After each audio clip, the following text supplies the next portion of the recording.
আসসালামু আলাইকুম, সবাইকে শুভেচ্ছা জানাচ্ছি। মাসুম মাহবুব। আপনারা দেখতে পাচ্ছেন আমি আমার নির্ধারিত স্টুডিওর বাইরে আছি, মানে সফরের মধ্যে আছি। এখন এক এক দিন এক এক রকম স্টুডিওতে আমাকে দেখবেন। স্টুডিও মানে কি দৃশ্যায়নে দেখবেন। তো যে গুরুত্বপূর্ণ খবরগুলো আছে আজকে আমার হাতে, আমি আপনাদেরকে যতটুকু সংক্ষিপ্ত সময়ের মধ্যে দেওয়ার চেষ্টা করব। আপনারা শুনতে এবং দেখতে পাচ্ছেন ক্লিয়ার? যদি কোনো সমস্যা থাকে আমাকে একটু কমেন্ট করবেন। প্রথম যে প্রশ্নটি সেটি হল, সংবাদটি সেটি হলো, আমেরিকা একগরে হয়ে যাচ্ছে, তার মিত্ররা আমেরিকার পাশ থেকে সরে যাচ্ছে। যে ইরান একঘরে ছিল সেই ইরান এখন আস্তে আস্তে তার বন্ধু পেতে যাচ্ছে। কারণটা কি আসলে, এটার কিছু ব্যাখ্যা তুলে ধরব।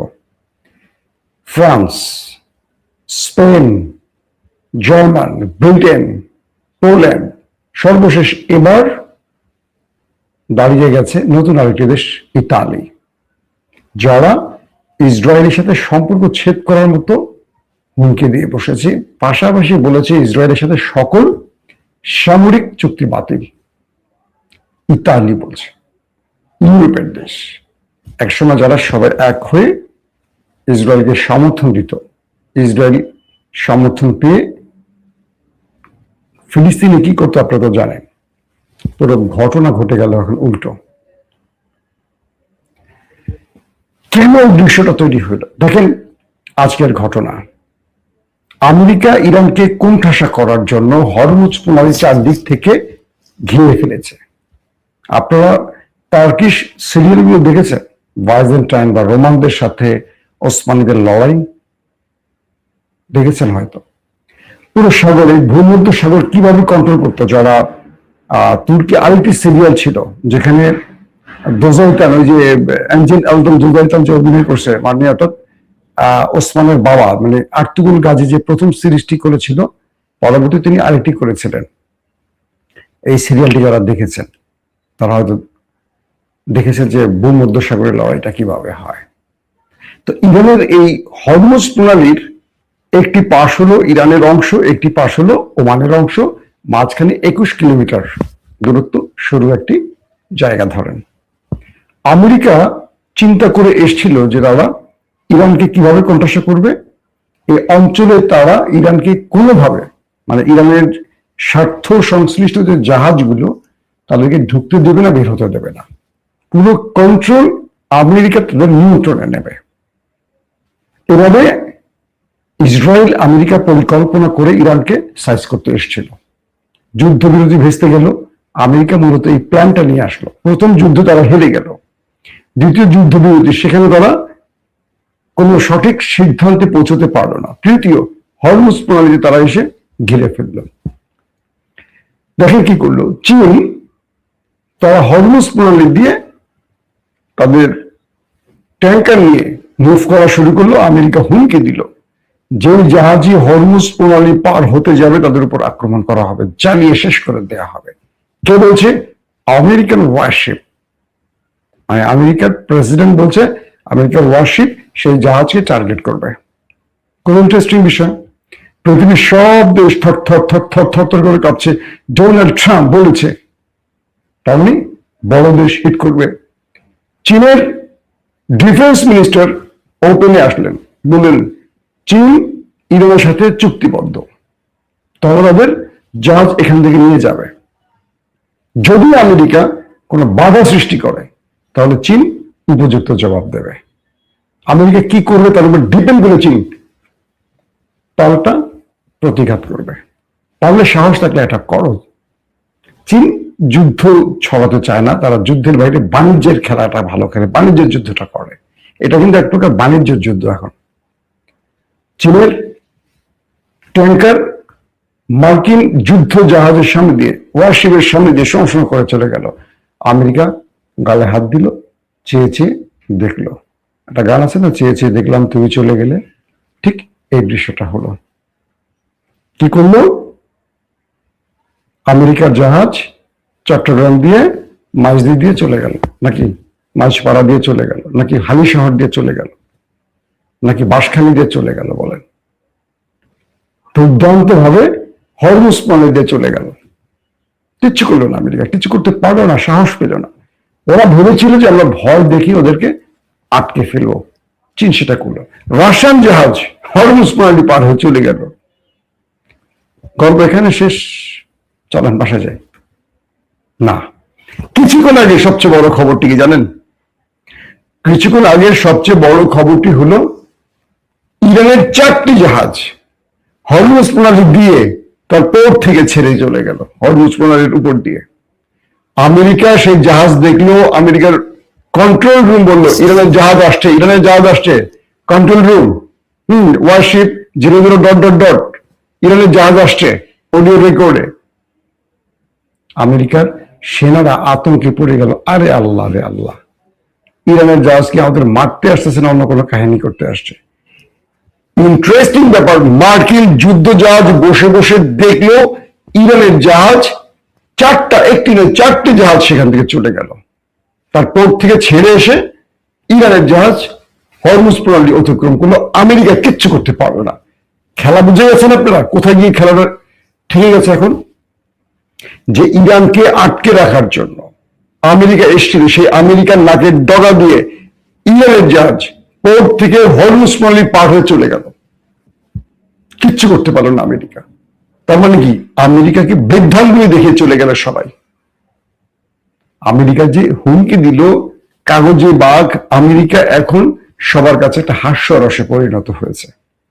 ইতালির প্রধানমন্ত্রী নারী, প্রধানমন্ত্রী মেলানিয়া কি বলেছে জানেন?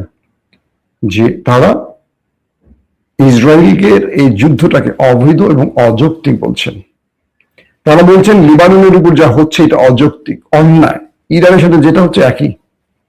এবং তিনি বলছেন ইসরায়েলের সাথে তাদের সামরিক চুক্তি আর রিনিউ করা হবে না। 2003 থেকে যে চুক্তিটি শুরু হয়েছে এটি স্টপ। তারা ইসরায়েলের সাথে তাদের সকল সামরিক চুক্তি স্থগিত করে দিয়েছে। ফ্রান্স, জার্মান সহ কয়েকটি দেশ, ইউরোপের মোড়লরা এই কাজটি করেছে। এবার ইতালি যুক্ত হয়েছে। তার মানে কি, ট্রাম্প যে বলেছিলেন নতুন করে যুদ্ধবিরতির পর যে তার সাথে ন্যাটোর কথা হয়েছে, ইউরোপের রাষ্ট্রগুলো তার পাশে দাঁড়াবে এমন কথা বলেছে, শেষ পর্যন্ত আমরা কি দেখলাম? ইউরোপের রাষ্ট্রগুলো আস্তে আস্তে ইরানের দিকে আসছে আর আমেরিকা এক ঘরে হয়ে যাচ্ছে। এমন একটা পরিস্থিতি তৈরি হয়েছে যে বিশ্বের মানে ওয়ার্ল্ড অর্ডার যেটাকে আমরা বলি পুরোটাই পরিবর্তন করে ফেলছে ইরানের যুদ্ধে। দুটো ব্যাখ্যা আসছে। এক, আপনি যখন ভয় পাবেন তখন যে কেউ আপনার সাথে মোড়লগিরি করবে। ধরেন ছাত্রদল বা যুব দলের, আগে তো ছিল ছাত্রলীগ আর ছাত্র কি বলে লীগ আর যুবলীগ, এখন ছাত্রদল আর ছাত্র দল আর ছাত্রলীগ, নাকি ছাত্র দল আর যুব দল। কোনো একটি দোকানে গিয়ে ব্যবসা প্রতিষ্ঠানে যাবে 4-5 জন নিয়ে, কালকে থেকে তুই আমাদের চাঁদা দিবি। আপনি বলবেন জি ভাই দিয়ে দিব। দেখবেন আরেকদিন যাবে, আরেকদিন যাবে, আপনি চাঁদা দিবেন আর তারা আসবে। আপনি 5 জনকে নিয়ে বলেন তোকে চাঁদা দিব, কে, কেন, তুই কে তোর চাঁদা দিব, তোকে দিবি, কিন্তু জাস্ট ক্যাশ থেকে 2টো রডের পাইপ বের করবেন, দৌড়ানি দিবেন, দেখবেন উঠে পড়ে দৌড়। ওই যে দেখেন নাই গণমাধ্যমে হঠাৎ করে দেখলাম আমাদের মানবিক ডাক্তারের সেখানে চাঁদাবাজি করতে গিয়ে যুবদল নেতা এখন কয় সে আমাদের দলের কেউ না। যখন আপনি ধোলাইটা দিতে পারবেন তখন দলই বলবো আমাদের দলের কেউ না। বুঝছেন বিষয়টা? পরাজিত ব্যক্তিদের সাথে কেউ থাকে না। আপনারা যখন ভয় পান তখন সবাই হিরো হয়ে যায়। ধরেন আমাদের সালাউদ্দিন রে, বিএনপির এখন প্রধানমন্ত্রী, আচ্ছা বিএনপির প্রধানমন্ত্রী কে এখন, সরি নামটা মনে পড়ছে না, বিএনপির প্রধানমন্ত্রী কে এই মুহূর্তে? দর্শক একটু কমেন্ট করেন তো। সালাউদ্দিন, তারেক রহমানের এখন পর্যন্ত কোনো বক্তব্য আমি শুনিনি। এইভাবে বসে থাকেন আর টেবিল চাপড়া সব কথা আমাদের একমাত্র স্বরাষ্ট্রমন্ত্রী, আইনমন্ত্রী, শিক্ষামন্ত্রী, গৃহায়ণমন্ত্রী, যুবমন্ত্রী, খেলামন্ত্রী, মন্ত্রিত্ব করা বাংলাদেশে একটু বলতে হবে আমাকে, আমি তো বাংলাদেশের খবর কম জানি। বাংলাদেশের A to Z সবগুলি মন্ত্রী একজনই। উনি শিলংয়ে গিয়ে পিএইচডি করেছিলেন, শিলংয়ে পিএইচডি করে সব মন্ত্রিত্বের উপর গবেষণা করে আসছেন, এখন সব ফর্মুলা উনি একাই দেন। আওয়ামী লীগকে ডোবানোর জন্য কয়েকটা মন্ত্রী ছিল না? কেন যেন মনে হয় বিএনপিকে ডোবানোর জন্য মোটামুটি 2-1 খুবই যথেষ্ট। শিক্ষামন্ত্রীকে আজকে দেখলাম বাচ্চাদেরকে শেখাচ্ছেন স্কুলে বসে বসে জাইমা রহমানের সাথে রাজনীতি করা। তিনি জাইমা রহমানকে বড় করেননি, তিনি বিএনপিকে পচানো জাইমুর রহমানকে পচানোর কৌশল এই কাজটি করে। জাইমুর রহমান বা তারেক রহমান এই শিক্ষাটি তাকে দেয়নি এহসানুল মাহবুবকে, আমাদের শিক্ষামন্ত্রীকে। এটা দালালি করা, এটা চামচামি করা, বুঝতে পারছেন? এই দেশটা চামচামি দালালির মধ্যে আছে বলেই দেখেন আজকে তেলের সংকট। এত তেল দেয়, তারপর তেলের সংকট। এই তেলগুলো আমাদের গাড়িতে ঢেলে দিলে তো আমাদের একটু সাশ্রয়ী হয়, রাজনৈতিক দলগুলোকে না দিয়ে।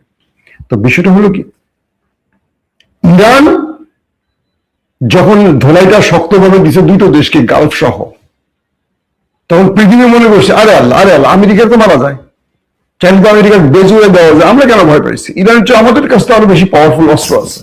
ধরেন পাকিস্তানের এয়ারফোর্স ইসরায়েলের সাথে লড়তে গেলে ইসরায়েল 24 ঘন্টা পরে দাঁড়াতে পারবে না। পাকিস্তানের এয়ারফোর্সের কাছে ভারতে কাবু হয়ে যায়, জানেন? ইরানের কিন্তু খুব স্ট্রং এয়ারফোর্স নাই, ওদের মিসাইল আর ড্রোনের খেলাই মোটামুটি কাহিনী। পাকিস্তানের এয়ারফোর্স, পাকিস্তানের কাছে নিউক্লিয়ার আছে, আরো দুর্দান্ত মিসাইল আছে। তো পাকিস্তান যদি বলে, এই লড়াইটা যদি পাকিস্তান করতো ইরানের বদলে, ইরান শুধু গোপনে কিছু মিসাইল আর ড্রোন ছাড়তো, শাহেদ মায়ের দিয়ে হইতো খেলা কি এইভাবে হইতো? ইরান এতক্ষণ, পাকিস্তান এতক্ষণ এয়ারফোর্স F-16 মেশিনে ঢুকে যদি তেল আবিব তারপর হাইফার মধ্যে ঢুকে আসদোদ ঢুকে খেলা চলে আসতে পারত। তো বিষয়টা হলো, পাকিস্তান বলি বাংলাদেশ বলি এরা ভয় করে কাঁপে। এই কাঁপাকাঁপি করতে করতে তারা আসলে ঠিক বুঝতে পারে না যে মুসলমানদের মেরুদণ্ড ভেঙে যাচ্ছে ভয়। তো ইরান এই ভয়টাকে জয় করে ফেলেছে। এখন চীন বলতেছে ইরান যদি পারে, আমি এত বড় সুপার পাওয়ার, আমার তো সব আছে, আমি কেন ভয় পাবো? হ্যাঁ চল। রাশিয়ারা বলছে চলো। এখন দেখবেন কালকে দিকে অন্য, আজকে ইরানে 4টা জাহাজ চলে গেছে। এখন দেখবেন আমেরিকার এই খেলা শেষ। আমেরিকার এই দ্বিতীয় না তৃতীয় স্টেজে আমেরিকা যে মোড়লগিরি করতে এসেছিল, চারদিক থেকে ওয়ারশিপ দিয়ে ঘেরাও করা, সে খেলাও শেষ। ইরান সে খেলাও শেষ করে দিয়েছে। এখন গোপনে ট্রাম্প আবারও আলোচনায় বসতে চায় ইরানের সাথে। ট্রাম্পের ইজ্জত পুরা ফালুদা হয়ে গেছে। আজকে ফালুদা খাইছি ভাই, গলা ব্যথা করতে বুঝছেন, এই জন্য ফালুদার কথা মনে পড়ছে। ট্রাম্পের ইজ্জত পুরা ইরান ফালুদা করে ফেলছে। কি করবে এখন?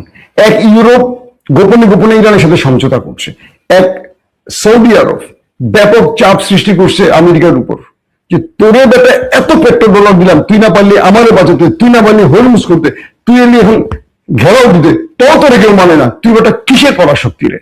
এক ইরান তোর ধুতি খুলে দিয়ে দিছে। এখন তুই কি করবি? মন্টু মিয়ার নামানো ছাড়ার কোনো উপায় আছে তোর? মন্টু মিয়া বুঝছেন তো, আর বেশি বলা যাবে না মন্টু মিয়ার সম্পর্কে। এখন এমন একটি অবস্থায় ইরান দাঁড়াইছে, আমেরিকা দাঁড়াইছে। এখন আমেরিকা কয়েকটি সূত্রে আবারও তারা আলোচনা করতে চায়। ইরান বলছে আলোচনা করলে ওই একই বিষয়ে আসবে, ওই একই শর্ত থাকবে, এই শর্তের ব্যাপারে তুমি আলোচনা করতে চাইলে আমরা রাজি, এছাড়া আর কোনো খেলা নাই। তুমি আবারও ব্যর্থ হবা, আবারও আলোচনা আসবে, আবার 5 দিন সময় পাবা, সেই 5 দিনের নতুন নাটক করবে, এটা সম্ভব না। লেবানন আর নেতাকাকুর ব্যাপক খেলা চলতেছে। লেবানন উড়াদুরা মাই দিয়ে যাচ্ছে, নেতাকাকু এয়ার স্ট্রাইক চালাচ্ছে। দুই দেশের মধ্যে মোটামুটি ভালো খেলা চলতেছে। এই খেলার সমাপ্তি কখন বোঝা যাচ্ছে না, বাট আস্তে আস্তে এই খেলা আরো অনেকগুলো দেশ জড়া যাচ্ছে। এখন পর্যন্ত ট্রাম্প তার দেশ, আন্তর্জাতিক ফোরাম এবং ইস্টাবলিশমেন্ট, ওয়ার্ল্ড ইস্টাবলিশমেন্টের প্রিয় তালিকা থেকে আউট হয়ে গেছে। কেন যেন মনে হয় ট্রাম্প বড় রকম ফাঁদে পড়ে গেছে। ইরানের রেজিম চেঞ্জ ঘটাতে এসে এখন আমেরিকা ইসরায়েলের রেজিম চেঞ্জ ঘটে যায় কিনা দেখেন। পাশাপাশি চীন আজকে 4টি শর্ত আমেরিকাকে দিয়ে দিয়েছে, যে তুমি যদি যুদ্ধ বন্ধ করতে চাও এই এই বিষয়গুলোকে মেনে নাও। একটা হলো পিস, একটা হলো রুল অফ ল, মানে আমেরিকাকে শিখাইছে যে তোমাকে শান্তি মেনে নিতে হবে, আইনের শাসন মেনে নিতে হবে। তুমি কারো দেশ দখল করবা, আবার তুমি কারো হয়ে দালালি করবা, তুমি একটা দেশে আক্রমণ করে স্কুলে বাচ্চা মেরে ফেলবা, আবার তুমি কাউকে টোল আদায় করতে দিবা, ইরানকে দিবা না, এটা না, আইনের শাসন আনতে হবে। এরকম 4টি ধারা চীন আমেরিকার ফর্মুলা ঢেলে দিয়েছে। এখন আমেরিকা কি করবে শেষ পর্যন্ত সেটা আমাদের দেখার বিষয়। দর্শক, সফরের মধ্যে ভিডিওগত বা কোয়ালিটিগত কোনো পরিবর্তন থাকতে পারে, এটার জন্য ক্ষমা করবেন, চলতে থাকবে। আর আপনাদেরকে আমরা বলি যে আমাদের একটা স্পেশাল চ্যানেল আসতেছে, ওপেন ভিউ টিভি। এখানে আমরা দুর্দান্ত কিছু এক্সক্লুসিভ স্টোরি আকারে নিয়ে আসবো। একদিকে ভিডিও থাকবে, সেটা ডকুমেন্ট থাকবে এবং দুর্দান্ত প্রেজেন্টেশন থাকবে, এডিটিং সবকিছু মিলে। এটা একটা আমাদের টিমই কাজ করতেছে, ওপেন ভিউ টিভি। আপনারা একটু সাবস্ক্রাইব করে রাখতে পারেন ইউটিউব, ফেসবুকে। ইনশাআল্লাহ আপনাদেরকে নতুন চমক দিবে খুব শীঘ্রই থেকে। ওই কাজেই আমি এখন সফরে আসছি, ওই কাজটা শেষ করার পর আপনাদেরকে আমরা আলাদা কিছু কি বলবো ডকুমেন্টেশন বা ওয়ার্ল্ড নিউজের যে দুর্দান্ত কিছু মেসেজ পৌঁছে দেওয়ার চেষ্টা করব। এখনকার মতো বিদায় নিচ্ছি, প্রত্যেকে ভালো থাকবেন। আল্লাহ হাফেজ।